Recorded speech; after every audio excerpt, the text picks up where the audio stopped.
Bonjour à tous, je suis Stéphane Jézéquel. Bienvenue sur la chaîne des passionnés de la fonte. Aujourd'hui, je vais vous parler d'une technique d'intensification bien connue qui est les répétitions forcées. Alors, les répétitions forcées, vous savez sans doute ce que c'est. Il s'agit de mener une série jusqu'à l'échec, jusqu'à la dernière répétition qu'on puisse faire seul, et par la suite, directement après, de se faire aider par un partenaire pour rajouter quelques répétitions supplémentaires. Alors souvent cette technique elle est utilisée soit à l'excès, soit trop souvent, soit mal. Donc on va voir comment utiliser le plus efficacement possible, avec le plus de rentabilité, cette méthode. Alors déjà, il faut savoir que les répétitions forcées, elles interviennent uniquement à la fin d'une série. Il n'est pas question de se mettre par exemple sous une barre qu'on ne peut pas soulever une seule fois tout seul, et puis de faire une série de 5 répétitions ou plus, mais avec l'aide de 2 ou 3 partenaires. Ça, c'est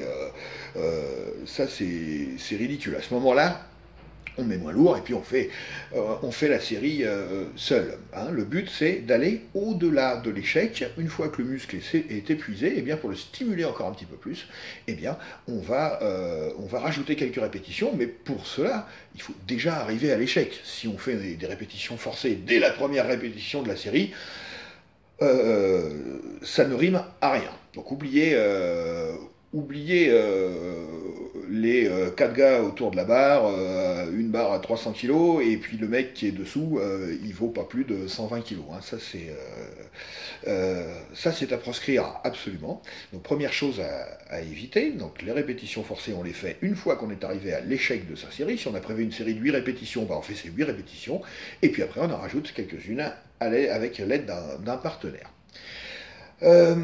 Les répétitions forcées, elles sont souvent utilisées de manière excessive, c'est-à-dire qu'on en fait trop. Des répétitions forcées, à la fin d'une série, on en fait une à 3. C'est largement suffisant. C'est pas la peine d'en rajouter 10. 3 répétitions forcées, c'est largement suffisant pour stimuler la croissance musculaire. Et en évitant l'épuisement, et en évitant de faire mal le mouvement, et en évitant en plus de se blesser. Donc ça, c'était la deuxième chose. Hein. Donc, pas plus de 3 répétitions forcées par série.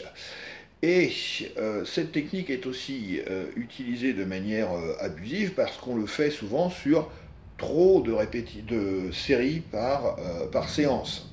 Dans une séance, 3 séries suivies de répétitions forcées, c'est largement suffisant. Donc vous choisissez 3 mouvements. Sur la dernière série de chaque mouvement, vous rajoutez 1 à 3 répétitions forcées, point, c'est largement suffisant. Ou alors vous choisissez un seul mouvement et vous faites, après un bon échauffement, 3 séries avec répétitions forcées.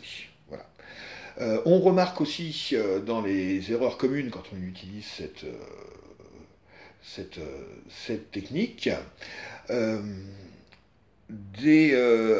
poids trop lourd utilisé. Enfin, on s'aperçoit que le gars qui est sous la barre, celui qui pousse la barre, s'il n'y avait pas le partenaire derrière, en fait, il ne pousserait pas droit. C'est-à-dire qu'il pousse un peu dans tous les sens. Alors moi, ça ne se voit pas forcément comme ça pour les gens qui ne sont pas connaisseurs, mais avec les années et l'œil que j'ai, il m'arrive souvent de voir que le mec en dessous, en fait, il pousse un petit peu plus d'un côté que de l'autre, et puis il compense, et puis il se tord un peu le dos. Ça, c'est à éviter absolument. Hein. Les répétitions forcées, elles sont forcées, certes, aidées, mais propres. Une technique irréprochable. Dès que on sent que la technique va être défaillante, on arrête sa série. Répétition forcée ou pas. Que vous dire d'autre sur les répétitions forcées? Ça s'adresse aux gens qui ont plus de 2 ans d'entraînement et d'expérience. Alors après, vous faites ce que vous voulez, il s'agit d'un conseil, c'est votre corps, c'est pas le mien. Ça, vous en faites ce que vous voulez. Je sais que vous m'écouterez pas forcément, c'est pas mon problème. Je vous le conseille, c'est fait, j'ai fait mon job. Le... un autre conseil que je peux vous apporter là-dessus, c'est de ne pas faire des répétitions forcées toute l'année. Ça doit être une technique qui reste une technique pour choquer le corps et relancer la progression. Quand il y a une petite stagnation, quand il y a... ou quand vous avez une pêche pas possible et de l'énergie à dépenser. Il faut vraiment que ce soit quelque chose d'exceptionnel. Si ça devient si ça devient une habitude, eh bien c'est plus une technique d'intensification, ça fait partie de l'entraînement, ça choquera plus le corps, et puis ça risque de vous épuiser, et puis c'est quand même un peu traumatisant pour les articulations. Voilà. Dernière chose, on ne fait des répétitions forcées que sur des mouvements de base, hein. Pas de répétition forcée sur des mouvements d'isolation, sur des mouvements mono-articulaires, comme par exemple le butterfly, là, pour les pectoraux. On ne va pas aller demander à un partenaire de nous aider à rajouter quelques répétitions, parce que sur les mouvements d'isolation, eh bien, cette technique stresserait un petit peu trop les articulations, et on risque bien sûr de se blesser.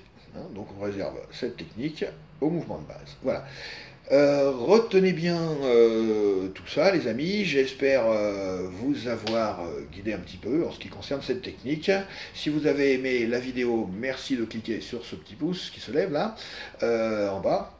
Et sinon, vous cliquez sur le pouce qui se baisse et vous dites pourquoi, s'il vous plaît.